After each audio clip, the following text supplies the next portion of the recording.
Forks really is a really, really quiet town, so this once a year when this happens and Forks is descended upon by massive amounts of Twilighters, I'm sure it's not the happiest day for the locals. So thank you for cooperating with us and not killing us all. Thank you. And we're already planning next year.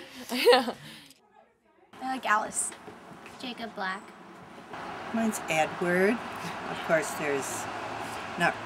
he's not real in a whole bunch of aspects. Here comes the feminist in you. I know. My sister read them. She found out about them off like one of her friends, and she got me to read them. So she kind of got me going. And I was in the middle of the Harry Potter series, and then my mom told me that I had to stop right where I was so I could read the Twilight series. The love story. Yeah, between the two and what they got to offer, and in life, you know, different lessons.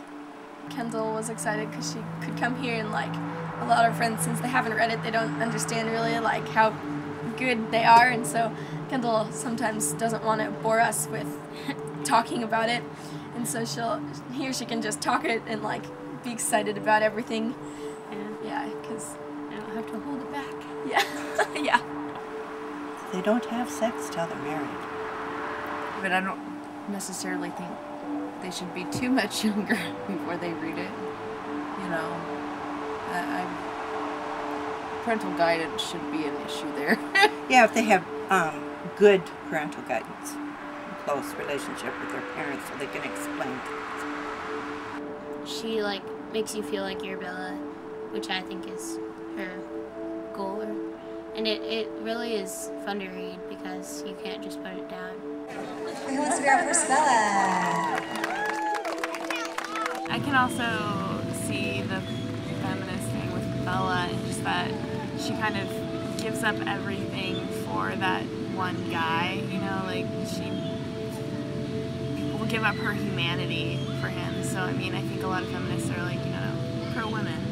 Don't let the guy take that away from you or anything. Mm-hmm. Well, there's still girls out there that, you know, are waiting for their Prince Charming and, you know, can relate to, you know, meeting the one right guy. I don't think Bella was written to be a big role model or feminist. You know, she was just written to be that normal girl that everybody can relate to. And that's one of the big things why Twilight is so popular. If you talk to a lot of fans, female fans, is that, you know, I remember going through that in high school. You know, like there was that guy that I had this huge crush on or whatever. And I think that was what she was written for. There's the strong, tough girls, and they're cool and stuff, but, you know, there are girls out there that, you know, maybe they don't want to be like the corporate executive, you know, shark.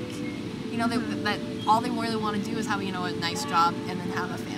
And like, there's nothing wrong with that. It's more of like, just know what you want to do with your life and do that, and don't be dictated by anyone else. We kind of paint it as like opposites, that like there's Bella and then there's corporate shark women, cougars or whatever, you know.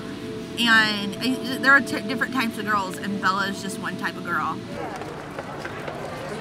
It used to be that people who were fans were really looked down upon, made fun of.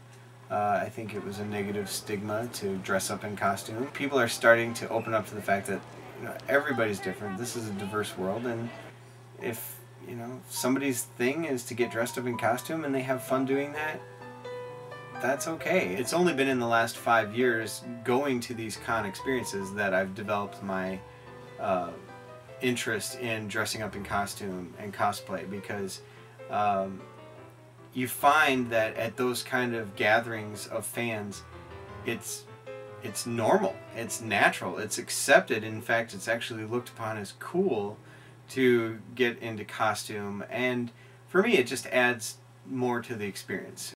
I want to talk about the purpose of this workshop. We're not here to be like, oh my god, you know, the Harry Potter main characters are all white and therefore it's evil. But what we want to do is talk about the side characters who can be just as interesting and just as compelling to draw. This is really fan art focused, so it's really about technical aspects of how to draw characters of color. That's another thing that we face in the race bending thing, is people just trying to tell us, you know, to just shut up and accept it because that's just the way it is. Hollywood, that's just the way Hollywood works. But if that's just the way Hollywood works, we'd still have blackface. We have this belief that they're working for our best interests, which is a complete farce. This whole idea that these creative industries are here to be creative is kind of not as true as we would like to believe. It's a business like any other business, and revenue is the main goal, and they will go through anything they need to go through and steamroller over any sort of creative idea, as if they believe that market research indicates that this target demographic prefers white Shaolin monks over Asian Shaolin monks. After this, they celebrated with feasting and drinking and indulged themselves in dancing. Now, that sounds very interesting and seems very natural, doesn't it? That when they would have a celebration, it included feasting and dancing. Interestingly enough, as a pastor, I see a lot of similarities between the Jedi Knights and what we would consider to be clergy. I think there's a lot of similarities even in the costumes.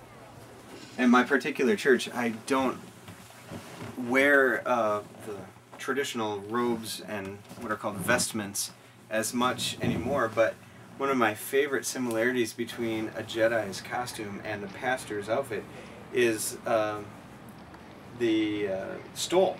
And it's just a long strip of fabric, and we wear it over our shoulders like this. And whenever I put this on, I always think about the fact that it seems very similar to the Jedi's tabard that comes up and over, which when you're assembling the costume and putting it on, you recognize it has no physical purpose in the costume. From a Christian tradition, the stole represents our submission to a higher authority or a higher power, because it's representative of the yoke. Jesus said, "Take my yoke on you," and it's a sense that we're submitting to His leadership, to His authority. And I would guess that the tabard for a Jedi reflects their, in a sense, their commitment to serve all of the galaxy. I'm sorry, it is so hard to be candid. I think the reason the books are so good, Twilight, even Harry Potter's, like all the characters have their flaws. They're not perfect. Bella has her idiosyncrasies, and her issues, and I mean, Edward's not perfect.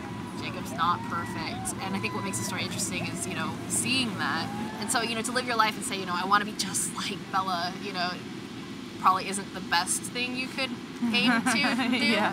If I had a daughter and if she were to read the books, I would definitely sit down and talk to her because of the moral issues that are raised in Twilight about kind of giving up everything for your loved one, for this, ideal romance and stuff like that, and just kind of give her like a realistic view on it. Some groups choose to take that hardline approach against it because they see the negative potential.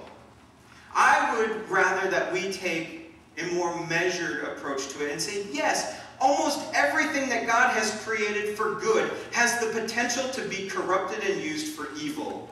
There's a lot of similarities between the Jedi and clergy in their philosophy of serving the greater good of humanity and mankind. The sense of self-sacrifice.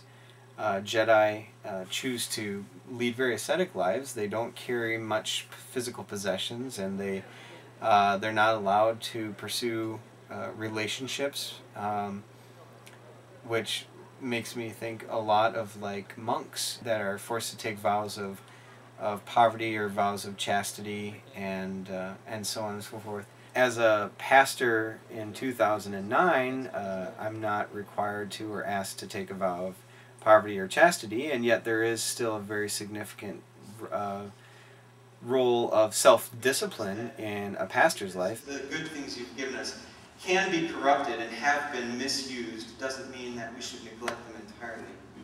Lord, help us to overcome our inhibitions against movement in worship. Help us to interact with you in an entirely new way.